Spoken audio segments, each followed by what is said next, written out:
मेरो युट्युब च्यानलमा सबैलाई स्वागत छ। म चाहिँ आज के गर्न गइरहेको छु भने यो सूर्यमुखीको ब्याग हो हैन।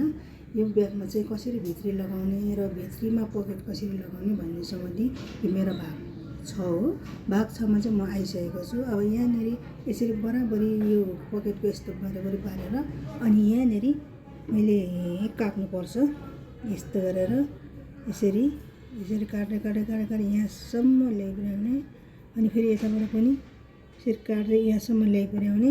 अनि अब के गर्छु त म अब यो पकेटलाई यता लैजान्छु। अब यसलाई यस्तो गर्ने हैन।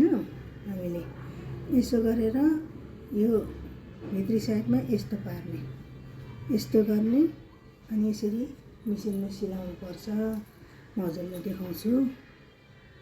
यसरी चाहिँ यो छेउ यसरी गोबार्ने अनि ठ्याक्कै यसरी मिलाउने अनि यसरी यो ठ्याक्कै पस्नेरमा यो टाइम चाहिँ एकदम बेला हुन्छ कि काम चाहिँ एकदम गाह्रो हुन्छ। तर पकेट लगायो भने राम्रो हो नि त ब्यागमा। त्यही भएर यस्तो गर्ने यसरी। अब यसरी खरेर सिलाउने। यसरी सिलाएर अब म के गर्छु यो सकेपछि सिलाउने तरिका यही हो हैन। तपाईहरुले पनि पकेट लाउनु मन लाग्छ भने यसरी नै पकेट लाउनु होला। म चाहिँ यसरी लाउने गर्छु। अरूले कसरी लाउँछ मैले चाहिँ जानेको यसरी लाउनु। त्यही भएर अब यस्तो हुन्छ कि मैले यसरी सिलाइसकेँ। अब यसरी निकालेर यस्तो गर्छु। यस्तो बन्छ। यस्तो बन्छ। अब यसलाई म के गर्छु त यहाँनिर यसरी यस्तो गर्ने। अब यसमा के गर्छु म यहाँ पकेट लगाउँछु। अब यसमा बाहिर यसो गरेर यसमा चाहिँ यस्तो गर्ने। अब यहाँबाट यो अहिलेको कपडा छ नि टुक्रा छ। यो टुक्रालाई चाहिँ यो फस्नेर जुन हामीले सिलाएको थियौँ अघि यो फस्नेरसँग बराबरी पारेर यस्तो गर्ने अनि यसलाई यसरी यहाँनिर थोरै खोल्दिने डुबारेर यसो गरेर अब सिलाउने। यस्तो गर्ने यसरी चारैपट्टि यसरी यो भर यस्तो छ नि यो सबै वरपरि हामीले यसरी सिलाउनु पर्छ। यस्तो गर्ने यसो गरेर पकेट लगाउने यसरी लगाउने। अब यो म फन्का ठ्याक्कै यसरी अब यहाँबाट यस्तो गरेर यहाँ ठ्याक्कै ल्याइरहेपछि म सकेको देखाउँछु कस्तो हुन्छ। यहाँ यस्तो हो पकेट।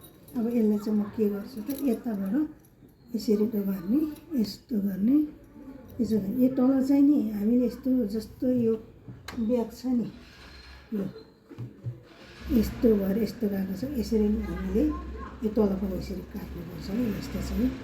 अब यसलाई म यो ठाडो भाग सिलाउँछु। यो ठाडो भाग म के गर्छु त यहाँ यो ठाडो सिलाउँछु अनि यसो सिलाएर यस्तो सिलाउँछु। म यसरी चाहिँ अब प्रत्येक उसमा सरर यसरी सिलाउँछु हैन। यस्तो गरेर अनि यो ब्यागको भित्र सिलाएर तयार पारेर चाहिँ म तपाईँलाई देखाउने छु।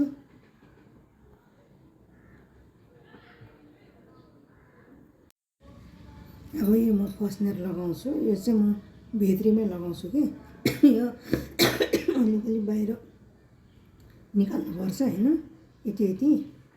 अब यसलाई चाहिँ म के गर्छु त गर्ने अनि यसरी यो यस्तो गर्ने। पहिले नै यो भित्रीमै फस्नेर लगायो भने सजिलो हुन्छ ब्यागमा। यसरी बराबरी गर्ने अनि यस्तो गरेर फेरि यसरी फुटिदिने। यस्तो गरेर यसरी फुटेर म अब यो वरपर फुटिसकेपछि देखाउँछु। यसरी मैले लगाएँ। अब यसलाई चाहिँ म के गर्छु त यो ब्यागमा लगाउँछु। यो ब्यागभित्र हुनु त आफ्नो तरिका हुन्छ भित्री लगाउने हैन। कसैले कसरी लगाउने कसैले म चाहिँ यसरी लगाउँछु कि मैले जानेको चाहिँ म यसरी देखाएँ। यस्तो गरेर अब यहाँ ठ्याक्कै यो छ नि जुन हाम्रो भिको जोर्ती छ यो जोर्तीमा चाहिँ हामीले यसो गरेर बराबरी पारेर यसरी चाहिँ हामीले सिलाउनु पर्छ। मैले जानेको यसरी हैन। अब अरू कसरी जानेको कसरी गर्छ त्यो चाहिँ मलाई थाहा भएन। मैले जानेको चाहिँ सिलाउनु है। यो भित्री लाउनुभन्दा अगाडि चाहिँ म के गर्छु त यो फिता लगाउँछु यहाँनिर यो ब्यागको यसरी यो म फिता यसरी लाउँछु हैन।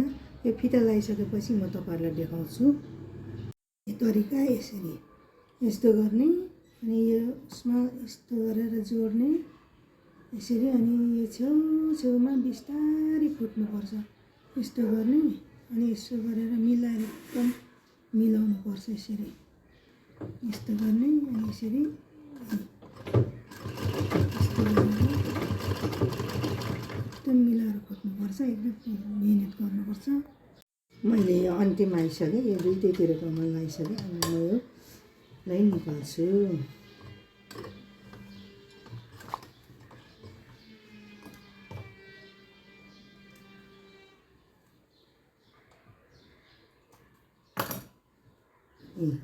यो फस्नेर मैले यो लगाइसकेँ होइन।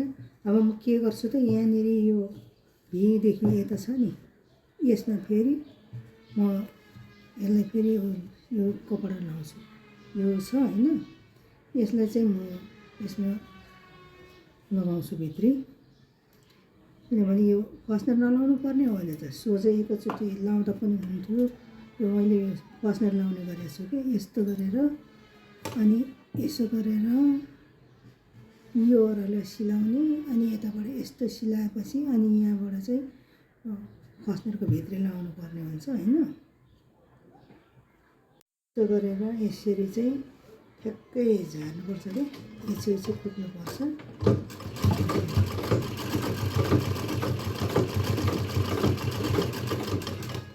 यसरी फुट्ने। फेरि म यताबाट पनि फुट्छु, अनि सकेको भिडियो देखाउँछु। सबै मैले लगाइसकेँ होइन, यिनीहरू लगाइसकेँ, यता पनि लगाइसकेँ।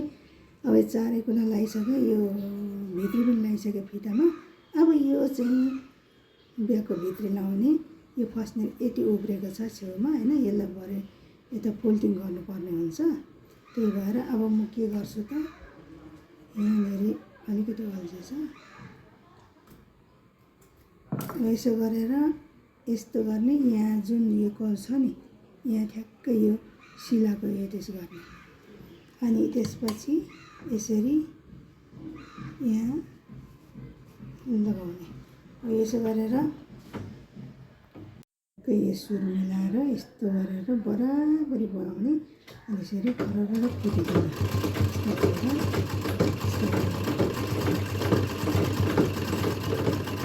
यसरी फुटेर अब म यो ठ्याक्कै फन्का पुऱ्याउँछु। मैले तयार गरिसकेँ, यहाँ देख्नुहुन्छ ब्याग। यो सबै लगाइसकेँ। अब यहाँनिर फस्नेर पनि लगाइसकेँ यसरी। यो भित्र पनि यहाँ पनि पकेट छ क्या, त्यो पकेट पनि यहाँनिर के खुद्रा पैसाहरू राख्न सकिन्छ होइन, मसिनो चिजहरू।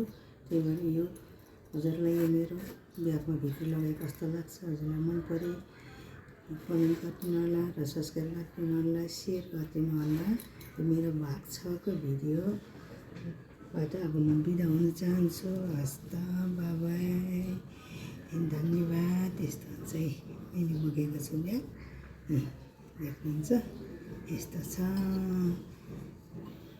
ल, म अब फेरि अर्को भिडियो छिटै लिएर आउनेछु।